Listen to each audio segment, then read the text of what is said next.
Thank you very much for coming here today. My name is Doyle. My business is CreativeFlowTV. I'm a business development coach and I specialise in working with creatives and helping them to be more entrepreneurial and more successful entrepreneurs. And today I want to talk about 3 keys because there are certain challenges that creatives can have in kind of the whole business side of things sometimes, and that's what I want to address, because I think sometimes creatives can feel a bit like, oh, I don't want to touch business, it's all about suits and too much structure and restrictions, and I like to have my freedom and things. So we'll be talking about some of those things today.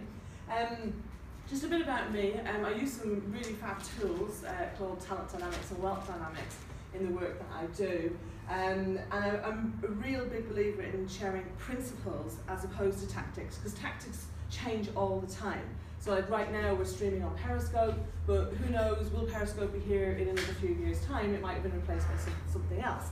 So the tactics change all the time.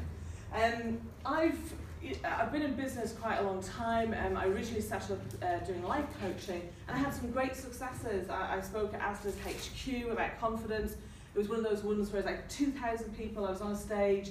I had one of those kind of, wireless microphones strutting up and down. I felt like Madonna. It was awesome. I've been in the media, kind of on local and national radio and TV and in the press and things. But financially, my business was very up and down, like this real feast and famine. And it was only when I learned the kind of principles, through these tools, that I was actually really able to make things work better. So just plonk yourselves on the tables or something, make yourself comfortable, guys. So I've kind of been there, not only got a t-shirt, got a whole wardrobe of them, and I know what it's like to make all the typical mistakes that creatives make. I'm a creative as well as running my business. I'm also an actor, so I do that part-time.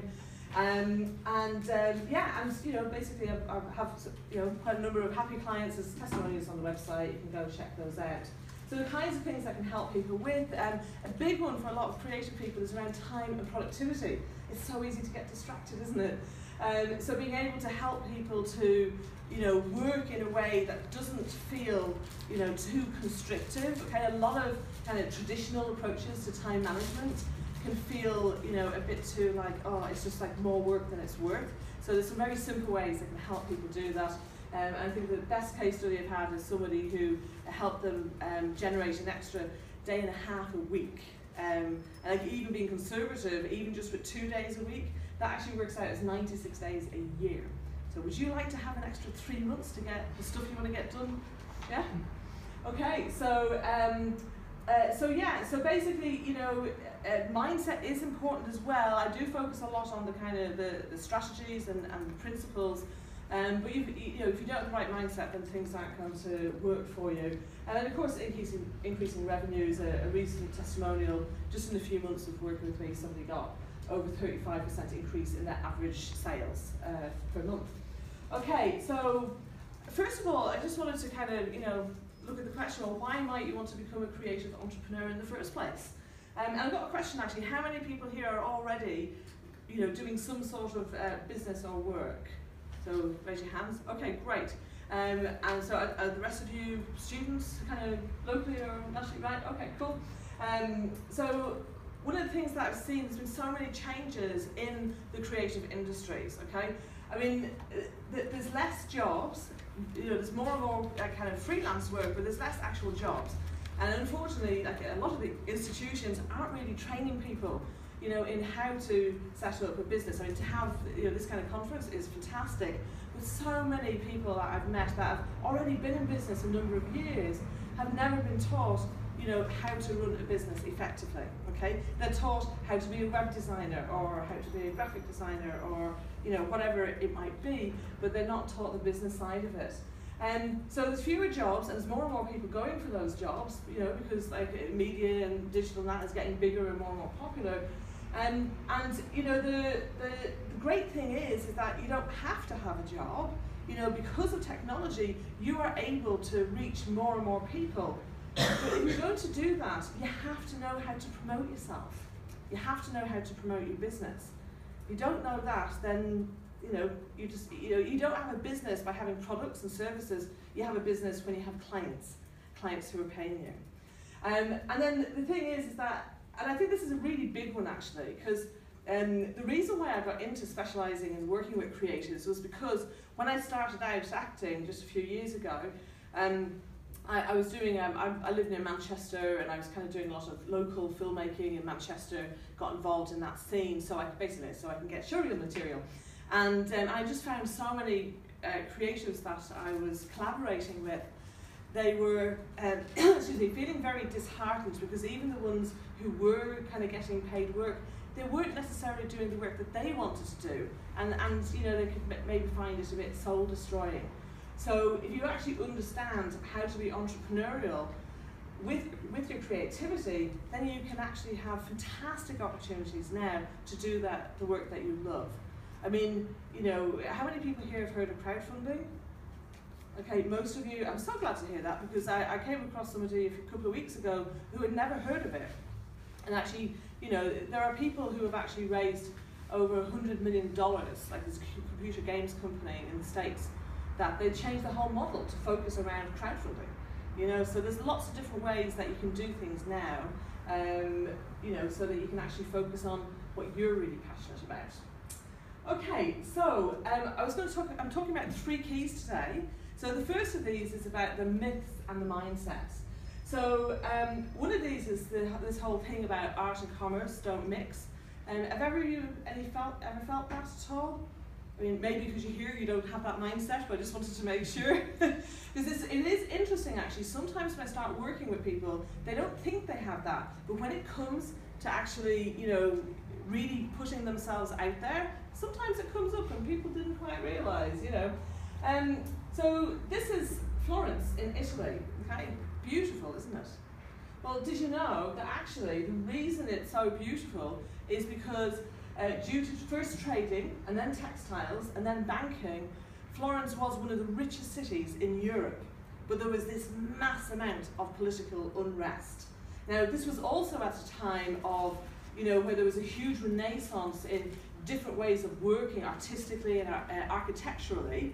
But it's interesting how really, even though there was kind of hives of activity in other cities, Florence was the one that massively bloomed. And the reason is that because the wealthy people invested in art and architecture to make their city so beautiful as a means of protecting themselves. Do you think that might have worked? Well, this is what happened 500 years later, okay? Hitler ordered the armies on the retreat to blow up the bridges and to level the city, and the troops refused because they just did not want, it's just like, we can't destroy this, it's too beautiful. So amazing, isn't it? So art and commerce have always been intertwined. I think people think it's a bit of a modern thing. It isn't, it's always been around. So another myth is that selling is selling out, okay? So people often kind of feel like, oh, you know, they have this idea of sales as being this used car salesman kind of thing, and, you know, this kind of thing of, you know, somebody trying to sell you an old wreck. And, you know, the reality is that when approached in the right way, selling is helping, okay? You know, you're actually finding out what does somebody need, and if you can help them with that, then great, you can invite them to work with you. And when you work in the right way, selling simply becomes allowing to buy. There doesn't have to be any pressure. And in fact, to be honest, these days, if you try any kind of high pressure selling techniques, people are going to be running in the opposite direction. People don't stand for that anymore. We don't need it. We have all the information that we need. You know, what we want is we want somebody to show us that they understand more about our problems and our pains and our aspirations than we do. And when they can show us that, then we trust them. And then we're more inclined to actually want to work with them or want to buy from them. Yeah? Think about the people who you love to buy from. Okay? There's something there in their values, in how they understand you, that, you know, you really appreciate. Would you say? Yeah? So it's not TV, you can talk to me. I can hear you. Okay. So this is a biggie. Okay, and it's really interesting. I was doing a workshop yesterday with the team, and it's a company that's they're in the creative industries, and it was very interesting because like one of the exercises that we did really brought this up, that even though they were already in a team and in many ways worked well as a team, but there are other ways that people realise, oh my God, I really do try and be too independent. Yeah, there are issues around trust. You know, what are the fears in that? And so you can have examples like that where people are in a more well-established business and you know, they have those team structures there. You know, in complete contrast to that, I remember a young filmmaker that, you know, a few of us, we used to get together and kind of just, you know, kind of figure out, well, can we collaborate on some films and things? And he said, I had this amazing idea for a short film, but I can't do it because it needs a bus. And I don't know where to get a bus to film on. And I said, you don't need a bus. You need a production manager. The production manager's job is to go and find you a bus. You don't need to do that at all. It's not your job. But it hadn't even occurred to him to, you know, it just stopped everything dead because he didn't know what to do to make things move to the next step. And so when you actually take on, you know, the attitude of collaborating, and the thing is like, you know, we often are brought up with this mindset of we have to do things on our own, and collaborating in school was called cheating. Yeah, you know, so, well, it was, wasn't it? But, you know, that's not what it's like in the real world. In fact, one of the things that came out of the workshop yesterday, you know, I said, well, what if your strongest competitors could actually be your best collaborators? All right? We see this in the music industry right now. There are so many, you know, so-and-so featuring this person.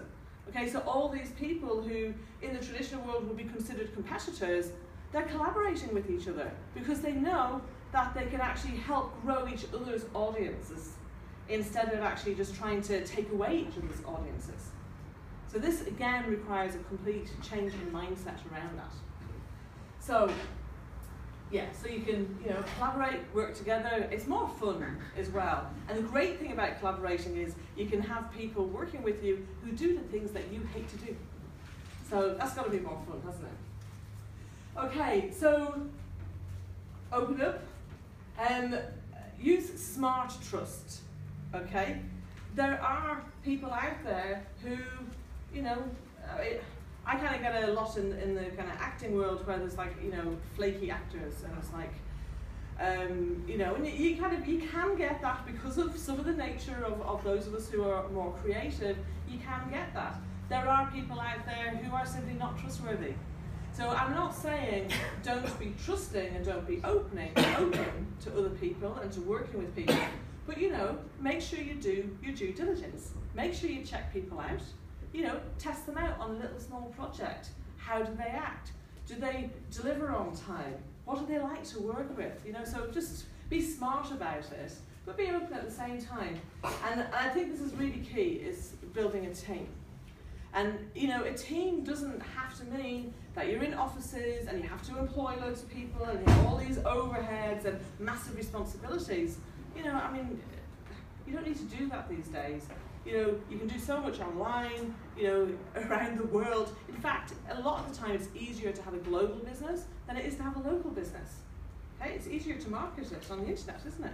So these are some things we need to consider. All right, and I just wanted to touch on some other, you know, challenges that creatives can have. Okay, one is too many ideas. Anyone relate to that? Yeah, a few knowing smiles around the room. So that can be a real problem, either because people are kind of like, I don't know which one to do, or they start with one and then they go, oh, that's not quite working, oh, I'll do this other one, and oh, it's not quite working, that's okay. Doesn't matter if it doesn't work, I've got loads more ideas. But then people end up, they're doing one thing, then they're doing another, then they're doing another. Doesn't really generate trust in those who might want to support you, does it? So this is the thing of having too many ideas. The other thing is that people often have conflicting advice. Have you ever experienced that? Yeah, definitely. I know I have.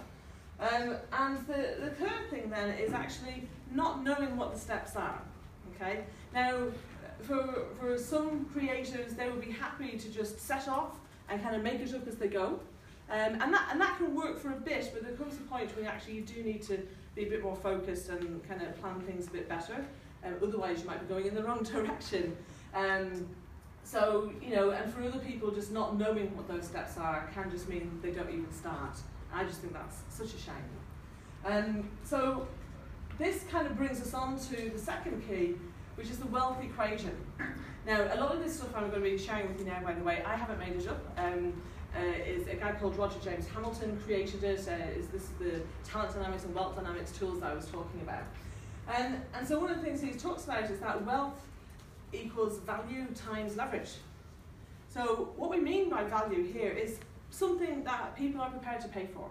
It might be a service, it might be a product, but you know, like say, okay, so you've got a lovely knapsack there, so if you wanted to sell me that knapsack, I would have to value that more than the money in my pocket, okay? So then you get that exchange, all right? So there's always an exchange there.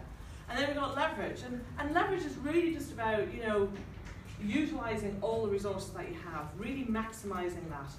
Quite simply, doing more with less, okay? So how do you actually do that? How do you apply that in the real world? So one of the ways is to think about it from this point of view, okay? So there are two key ways that you can add value, and there are two key ways that you can leverage that value. So one way of adding value is through innovation, okay? So who would be a company that you think adds value through innovation? Who comes to mind? Apple. Yeah. Anyone else? Google. Nice. Sorry, I couldn't hear that. Amazon. Amazon, yeah, did you say? Oh, I said Google. Google, yes, absolutely, yeah. So, and then another way of adding value is through timing. So this is much more about being service orientated, it's much more about customer service and, you know, more about the locations and things like that. So something there might be something that's like very customized, or you know, it could be your local cafe, or maybe there's a particular restaurant chain that you really enjoy, or hotels, you know, kind of anything in the kind of the hospitality or entertainment where you actually physically go and do things. Yeah. So typically you get products here and services here, but not always. Sometimes those two can blend. Yeah. So two key ways to leverage that value then. So one is through multiplying, okay, where you actually make everything simple. You make it so simple that ideally people don't have to be involved. Or if they do, they're just following a real checklist of what to do. Can you think of a company that does that? Snapchat. It's really easy to play with it. Yeah. Yeah, possibly. I would perhaps put them more in the innovation side, just because it's more product orientated. I was thinking more like along the lines of McDonald's. Okay, anyone who buys a McDonald's franchise, they not only train you everything about how to run that you know the restaurants. She says that's true. But they even tell you like what music to play at what time. Okay, that's the level of detail that they go into. So that the people who work in these places, they're not creating anything, you know, they're not kind of coming up with how can we have better customer service, they're not coming up with, oh, let's have this new product here. It's just all about, here's what you do, you just follow all the steps. You don't have to think about it, yeah? I don't know enough about Snapchat. You might be right in what you say, but it's not a company I know a lot about, actually. So then another way of leveraging value is through people, okay? So over here, it's all about how can this happen without me? Whereas here is how can this only happen with me, or only happen with my team or staff, okay? So this is where, you know, you've got, what would be an example of that? Actually, one example over here is eBay. Which might sound a bit odd because it is a platform, but actually if you look at eBay versus Amazon, Amazon sits over here, whereas eBay is actually bringing communities together, okay? So you have the buyer, you have the seller. The only way they came together was through eBay, otherwise they wouldn't have been able to find each other, yeah?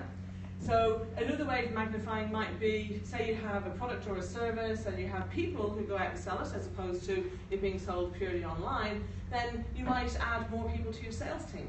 Or maybe you add more people to your operating team so that you can actually have the capacity to deliver what it is that people are buying.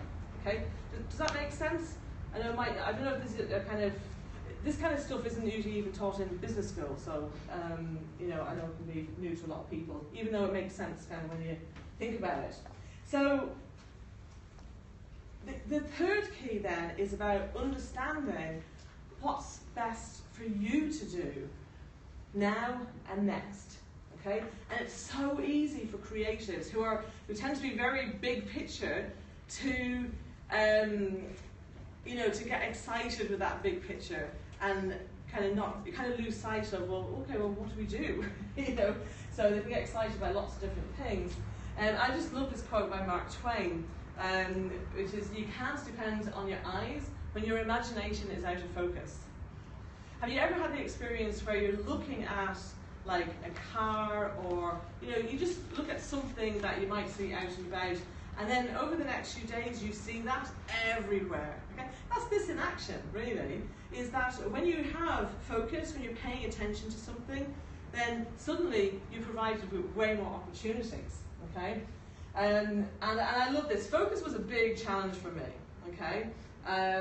So it's something that I've had to overcome in order to be able to make things work much better for myself. I just love this. Follow one course until successful.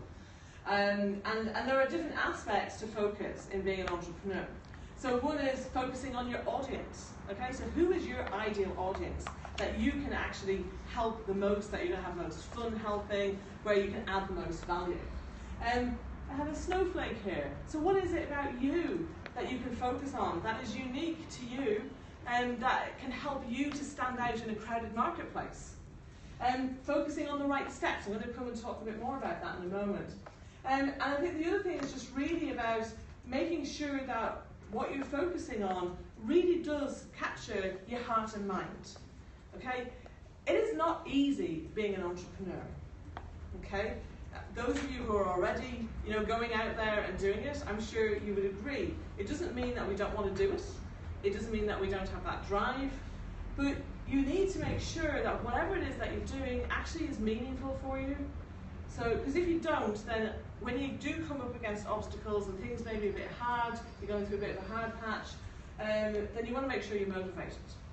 Okay? And the final thing to really focus on is to make sure that you have a plan. Okay? And it's not something that creators often tend to do. If you're kind of launching the kind of enterprise where you need funding, then you have to have a plan. But if you don't, it's very easy to just get up and start doing things, isn't it? Without actually really planning what it is you're looking to achieve and how you might get there.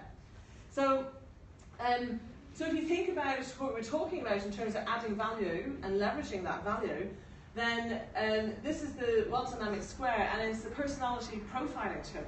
And so I use this with all my clients. So these three profiles here all have high dynamo energy. These three here all have high tempo energy. So these are much more grounded. These are much more head in the clouds people. On the right-hand side here, we have the extroverted people who are all about people. Okay, whether it's bringing on new clients or getting the best out of your teams, they're fantastic at that. And over here, we have the steel people. So those of you who are creating new IT platforms and apps and things like that, maybe you're more kind of over here. So this is where you have systems and processes and distribution and those kinds of things. So so one thing I would really urge you to do is to get really clear on what are your strengths and what are the strategies that suit your strengths. Okay? So when you understand that, then that helps you to focus on doing the right thing. And how many of you have ever kind of, you know, researched somebody successful in order to kind of, you know, maybe learn a bit more about how you can be more successful? Who's done that? Okay, quite a few of you. Well, what if the person that you were studying was over here and you were up here? Okay, you might start trying to do what they do and find it just is really hard work. Okay, it's like trying to paddle upstream. Whereas when you're actually working within your areas of strengths and building the right team around you to make your weaknesses irrelevant, then you can flow downstream so much more easily. And like that river, when you do encounter obstacles, they're ones you're going to be able to handle so much more easily. Okay? Just flow around them. Okay, who's been skiing or snowboarding? Okay, I'm not in these pictures, by the way. But yeah, it's interesting. Roger kind of realised something when he was on a skiing holiday with his children. Was that if you think about entrepreneurship, like if you imagine being at the top of a mountain, all right, and you've got your skis or your snowboard on, and you know, and you're going to set off. Imagine that there's nothing guiding you. Okay, so you might set off down one run, and it might be really easy peasy, or you might set down another one and end up like this. Okay, because you've no way of knowing what's the right level for you. Okay, and this is what happens a lot in business, and particularly, you know, this conflicting advice. Sometimes the advice might be the right strategies for you, but they're just ones that you're not ready for yet. Okay, because you've got to go through, you know, the nursery runs. So this is why mountains are organised with these piece maps, where you have the green that are easiest. That's where they have the ski schools and snowboard schools and the really easy runs. You know, the black runs, they're only for advanced people who are very experienced and who know what they're doing. Okay, and in between you have the red and the blue, where people can, you know, gradually work their way up through the levels. Okay, so Roger created this tool called the Wealth Spectrum to help people to understand what are the best steps to take at each level. Okay, now unfortunately I haven't got time today in today's talk to kind of go through these different levels, but if you want to come up and grab a card, I'll get some out at the end. You know, get in touch with me and I'll be able to share some things with you. So, but basically these three here are where it's all about your personal flow. It's about how you manage your time, your money, and your attention. Okay? So, in getting those right, then you can really switch into gear for these three, where it's much more about the market flow. So it's about really understanding your market. It's about making sure that you know how to work that market. Like at yellow level, this is where you know how to run promotions. Okay, up until that level, you're out there, you're marketing, you're selling, and stuff comes in, but it's often quite random. You know, you're not able to really predict so well, you know, what could happen. Sometimes you hit lucky, and sometimes you don't. You know, and it can even be like you kind of think you're getting up here, but actually all you've done is bounced up on a trampoline. So guess what's going to happen next? Boom! You're going to come down again. So, but at yellow level, you know how to run promotions, which means if you want to go, oh, I want to have 5,000, 10,000, 50,000, you know, more, then you're able to do that. Then you're building an operating team. And at blue level, this is where you're actually having the ability to have multiple investments and enterprises. You know, have you ever heard the phrase multiple streams of income? Okay, who's heard that? Unfortunately, a lot of people get stuck down here because they're trying to achieve that, when actually what they need to do is focus on one thing and build it up to the level where they then have the trust, the resources and the connections to be able to, you know, reinvest the wealth that they've created and go and start new things. So, because, you know, that's how, you know, otherwise it's just, you're spreading your resources too thin. Okay, it's going to be really hard to try and get anywhere really with it. And up here we have global flow. So this is the domain of, it used to be just the domain of like governments, but now with the kind of communication and technology that we have, this is also where you find the likes of, say, Bill Gates and Richard Branson, but also people who change people's minds, like Nelson Mandela or Mother Teresa, for instance. Okay, so they you know, had a global influence on other people. Okay, so this is the final success tip. I mean, Roger says, you know, so many people will come to him and say, what business should I set up? And he always says, it's not about the vehicle. So I've got a question for you. Can you imagine if you either didn't know how to drive, or you've maybe only ever driven a small car? Can you imagine getting into a Formula 1 car and being able to race it in the rain? Do you think you could do that successfully? No, I love riding, and I'm a bit of a speed queen, so I would love to be able to do that, but I know I would need some help and support and guidance to be able to do that, yeah? So I think most of us would. So really the advice is, become a better driver, okay? And I like this from a few perspectives, because one, it's particularly for creative people where quite often their work can feel incredibly personal. Okay? Your work is the business, it's the vehicle, and you are the driver. So make that separation in your mind so that you don't take things personally. Okay? And then the other thing is just make sure that you are, you're all doing it here today, okay? But make sure that you are continuing to learn. You are continuing to improve, and ideally doing so with the right steps and the right strategies for you, for your natural strengths, for the type of business that you have or want to set up, and for the stage of where you are. Because there are so many variables. If you can focus that down and just disregard everything else, wouldn't life be easier? Yeah, you might be able to ditch half your to-do list. Okay, that happens quite a lot. Okay, so we can open things up to questions. We have a few minutes left, I believe. So who has a question that they would like to ask? Or maybe you have just a comment, or this was your biggest insight, so whatever it might be. Who'd like to go first? What was it like for you starting your company? Oh, great question. It felt like freedom because my background is in marketing and PR, and then what happened was I did a degree as a mature student, 5 years whilst I was working like 50, 60 hours a week in a PR agency. It was hard work. But anyway, got to the end of that, and I ended up working in network rail, okay, doing communications for employees, and I just hated it. And so I just felt very constrained. I hated all the politics.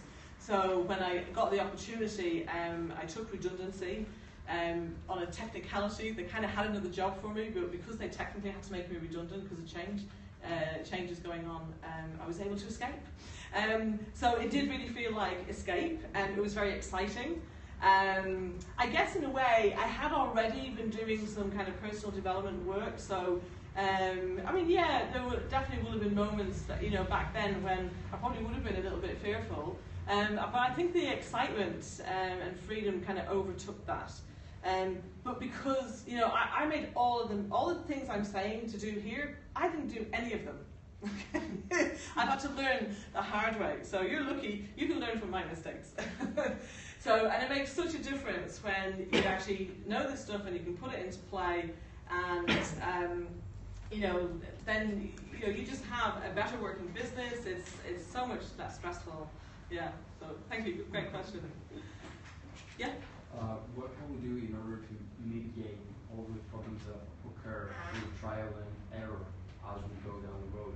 Is there anything that we can do and know when to stop and get feedback and change direction or status? Yeah. I really can. I think there's lots of things that you can do. I think definitely. I think one thing I would say for creative people is to slow down. So we have a tendency, right? So let me get back to here. So people who have this high dynamo energy, so big picture thinkers, think at the speed of light. Loads of ideas popping into your head, even when you don't want them to. And in fact, a lot of creative people, they could be having a conversation and they're thinking about something else at the same time, and you probably wouldn't even know. Okay, there's just so much going on. And so sometimes you have to slow down.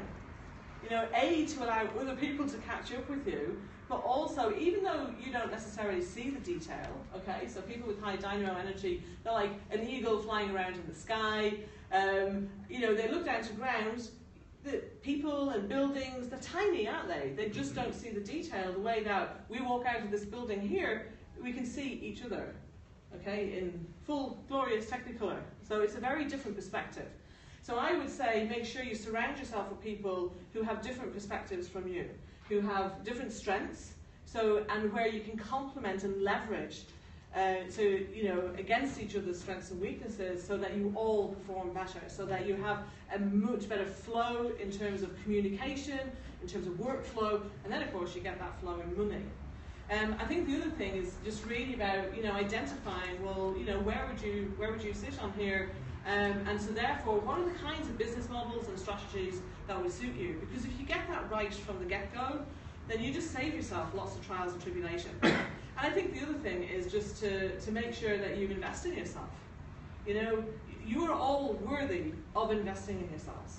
Okay? And if you believe in yourself, then you will find a way to be able to afford to do that.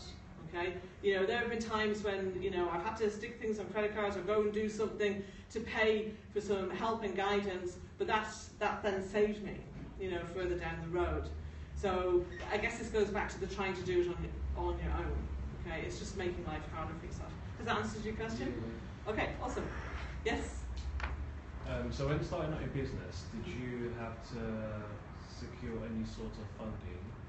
If yes, why and how? Okay, so I didn't secure any funding because as I had no need for investment in like technology or materials or stock or anything like that.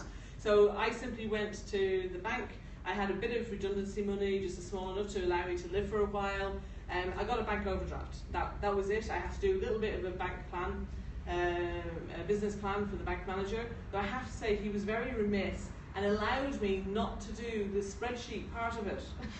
And that was a mistake, because if I had done the spreadsheet part of it, I might not have kind of got into some of the trouble that I got into. So no, I haven't had to secure funding in that way.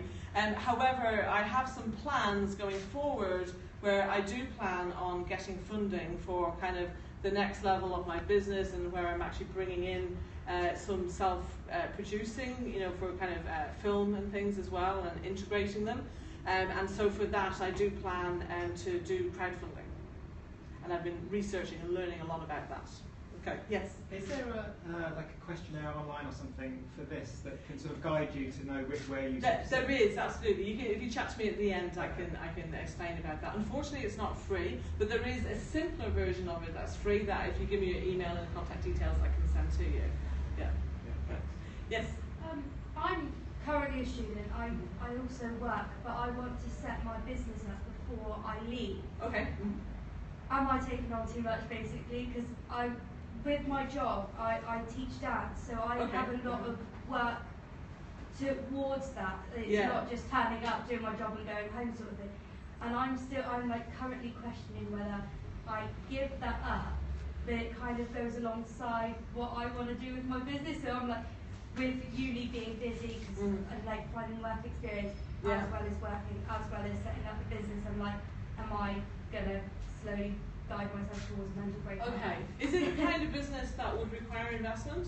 Or is it something you can just start doing? Yeah, it's something that I've started doing. Okay, so my advice would be, so it's a kind of an approach that I use often with my clients. Sometimes it's because they may be going from freelance work to working with their own clients, or maybe they have an existing business, but they're not that happy in it and they want to do something else.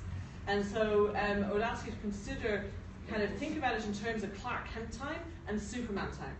Okay, so Superman time is when you're working on what you really want to be doing going forward, and your Clark Kent time is actually, we have to turn up, do what you need to do to make sure that you can survive.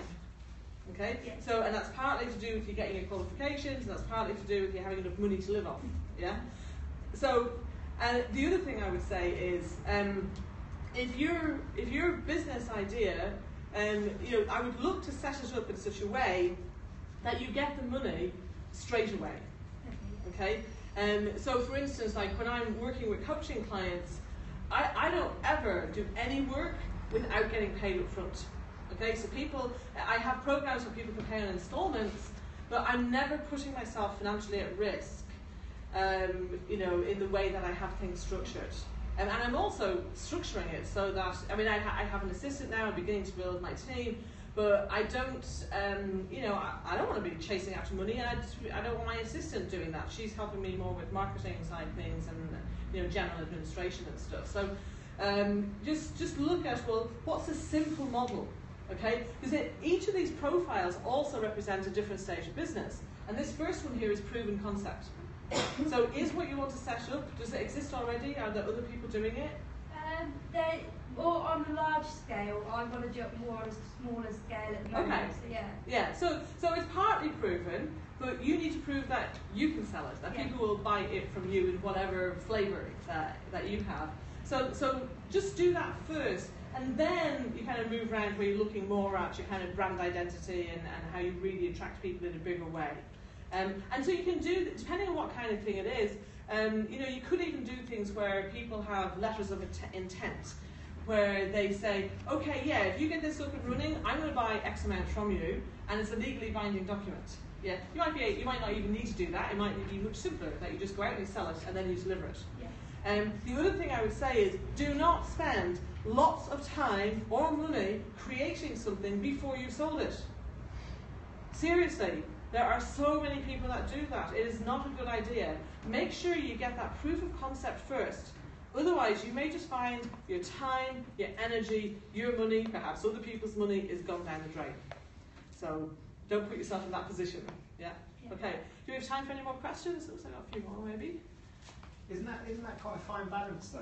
Because, you know, to try and show something of value that somebody wants to buy, yes, you sort of have to create it, which involves time and that. Is it? It depends. I mean, when it comes to technology, okay, so like I know some people who want to kind of create apps and things like that, and so they're kind of like, oh, but I have to pay for software people to create this. You know, if they're not able to do it themselves, or they kind of do it themselves to a prototype level, and so they are kind of sinking some time into that. But the thing is that if you were to actually, you know, create some screenshots of what it might look like and put it up, there's a website called launchrocket.com, and allows you to put up a picture or a video and to have an opt-in, and so then you go out and you kind of market that and say, hey, we're getting ready to launch this. Do you want to hear about it? And then if nobody ever signs up, then either you're not reaching enough people or the right market, or they're not interested. So there are ways you can test things, you know, without kind of having this big, massive investment behind. Useful, thank you. Yeah, excellent, great. All great questions. Have we got any more? Are we all right to have another few more? I just realised that clock is wrong, isn't it? I was only looking at the minute hands. What time is it? 10 past. Awesome. We've got another 5 minutes if you want it. Sure. Yeah? Who else would like to ask a question? Yes?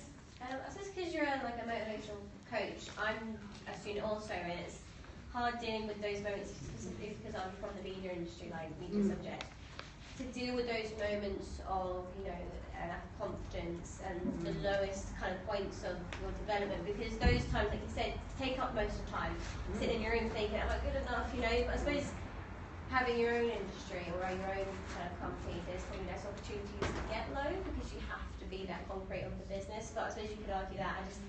How have you dealt with it, basically? I spent a lot of money and time in personal development. Frankly, yeah, I mean, particularly because I was starting up as a life coach, you know, I probably spent about a good decade doing seminars, being coached, reading, watching videos, doing courses, all of that. I mean, there was one thing that stood out as being the thing that really helped me to get rid of the emotional baggage.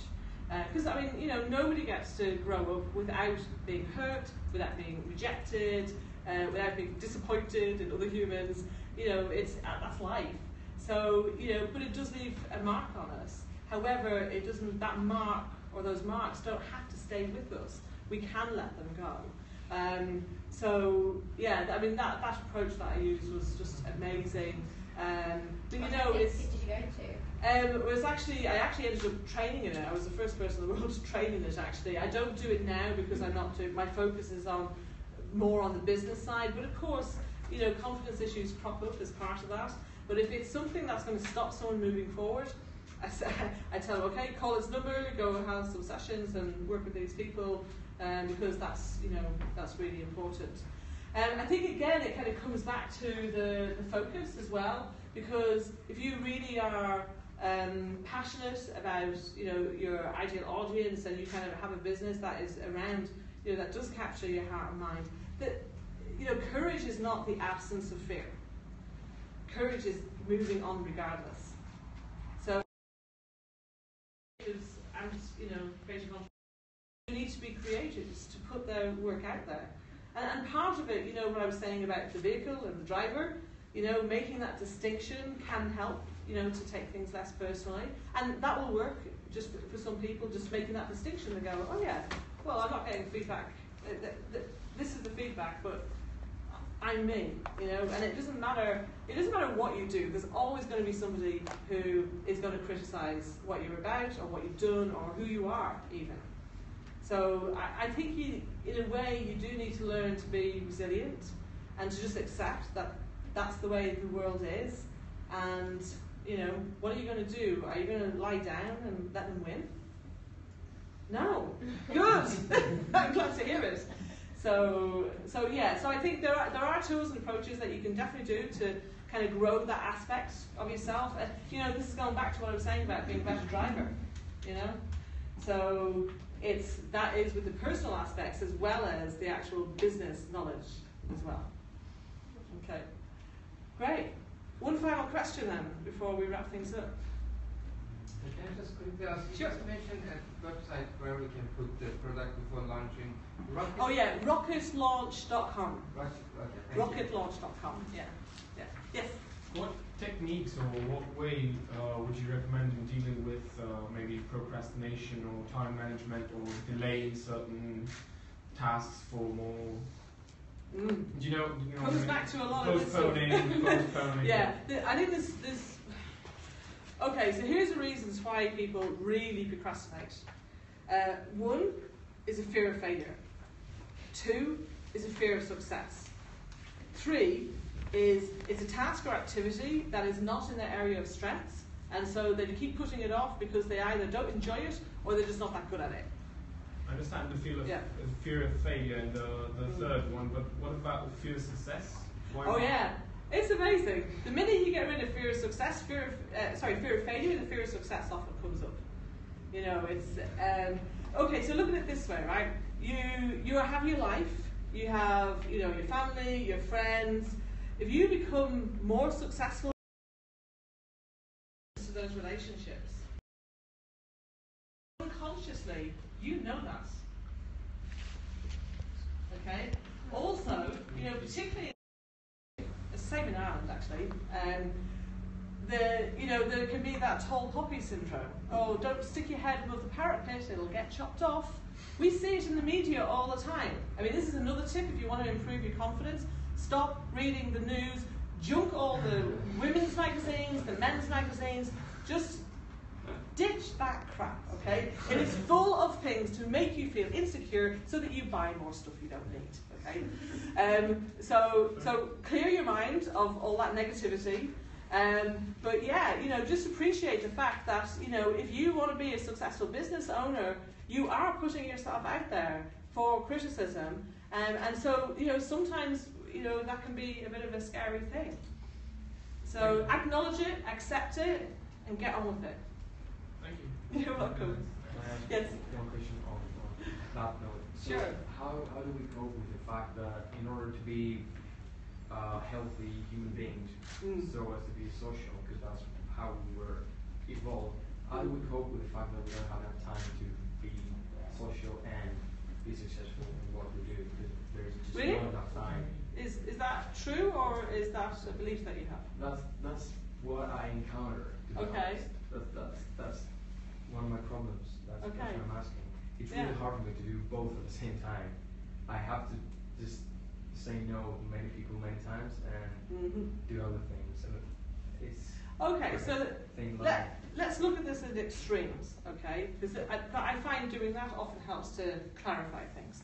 Okay, so on the one hand, you've got where you're extremely social, and maybe that involves consuming things that make you feel like crap the next day, or you don't have enough sleep, or, so that you're not rested, you're not necessarily looking after your body, all of that kind of stuff. And then on the other hand, you've got the workaholic who never socializes, who spends all the time at the desk, sat down, not moving around, not having any connection with friends or family or friends. So do either of those extremes look like where you want to be? Okay, so then you want to be more here, maybe here. So yeah, there are choices, and definitely success is more about what you say no to than what you say yes to. But it is a balance. Okay? And so you've got to figure out what is the right balance for you. And part of that will be around kind of where you fit on the square. Okay? So if you're more extroverted, then actually going out in the right way could energize you. I know if I don't get out enough, then that actually brings me down, and I actually lose energy. And then I go out and I spend some time with a friend, and then I'm bouncing around again. Yeah. But if you were more introverted, if you were spending too much time with other people, then you could be like overstimulated, and that would be just as stressful as me not being able to go out. Yeah. So you've got to figure out that that's going to be partly trial and error, and it's also a question of timing, because there's going to be certain times where you have a deadline, and maybe for a short period of time you need to kind of, okay, do you know what, just for this next few weeks I need to focus here. But I mean, you might be turning down social invitations, but you need to make sure you give yourself time. And actually, if you look at the most successful people in the world, they often have one thing in common. They get up early, they exercise, they meditate, they look after themselves, they eat good food. Yeah? It's very interesting. Roger was on Necker Island with Richard Branson last year, and his family was with him as well, and they were kind of a group of entrepreneurs there. And his daughter came back to him and she said, "Oh my God, I have never seen so many people exercising first thing in the morning. Everybody was running around the island, you know, doing the jogging and swimming and all of that." And it's interesting, isn't it? You know, these people had forked out a lot of money to go and be there. Okay, they were definitely at a higher level of business, and you know, most of them, they were up early, they were looking after themselves. So I think, you know, some of looking after yourself might be being social at times, but doing it in a way where, you know, I mean, you know, a lot of you are younger than me. I remember being your age and going out and clubbing all night and things, but you've got to decide what's most important to you and then find the right balance for you, but ideally do it in a way where you look after yourself. Yeah. Okay. Has that answered your question? Yeah. Great. Yes? Yeah, you mentioned that like creative people have a lot of ideas and a lot of things going on. So how do you silence the noise? You capture the ideas. Yeah. All right. So I love mind maps. So I have a mind mapping app on my iPad and stuff. So I basically have a folder in there with lots of ideas, and I'll basically flesh it out as much as comes to me at that time, and then I park it. Yeah. Okay. And it's there. It hasn't gone away. But, you know, if you want to focus on what you're doing right now, you just need to do that to get it out of the way. Yeah. That I think, is the thing to do. Yeah. But, you know, it's not about kind of shutting that part of yourself down. I think the other thing, actually, which also reflects on, a couple of you asked about procrastination and time and things as well, is when you structure your week. So I actually structure my week according to these energies. And so there are certain days, like there's a time I ideally spend at least half a day or a day in my dynamo energy. So I'm actually giving myself that space to be creative and to work on those kinds of tasks and activities. But at the other times, I will make sure I have the right environment and the right mindset to do the other things that I need to do. And that kind of actually tends to reduce it anyway. Yeah. So, okay, I think we better wrap it up. I don't want to stop you getting on to your next sessions. So thank you very much. You can follow me on CreativeFlowTV on Twitter and Periscope, and I'll just grab some business cards. If anyone wants to stay connected with me, then you can do that. All right, thank you very much. Emily, if you want to do slide down to stop broadcast. Thank you.